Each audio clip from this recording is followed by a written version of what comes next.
इतना विरोधी लोग हो, हमसे एक बात कहा चाहे थे, भाग भौंसड़ी आंधी आई। नमस्ते, का हाल है? ठीक। तो भैया हमारे खेसारी भैया का एक ठो गाना आने वाला है, जौने गाना का नाम है बिहार में होई। तो भैया ई टीजरवा जब से आवा है तब से सबके गाड़ फाड़ दी सी। हमें लगा था जब गाना आए तो सबके गाड़ में बवासीर कह दे। बड़ा हरामी हो बेटा।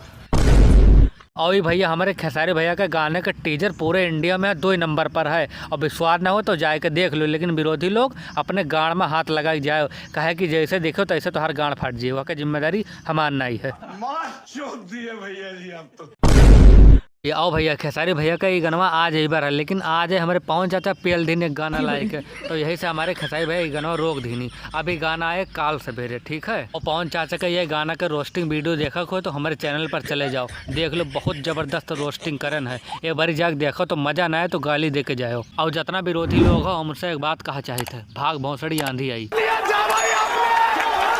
तो भैया काल खेसारी भैया का गाना वाला, काल का इंतजार करो बिल्कुल। और विरोधी लोग अपने गाड़ में हाथ लगाए रहो, गाना सुनकर तो हर गाड़ फाट जाए, पक्की बात है। तो भैया इंतजार करो काल का। आज की वीडियो में इतना ही। वीडियो अच्छी लागो तो वीडियो का दो लाइक और चैनल का दो सब्सक्राइब। मिली था अगली वीडियो में यहाँ।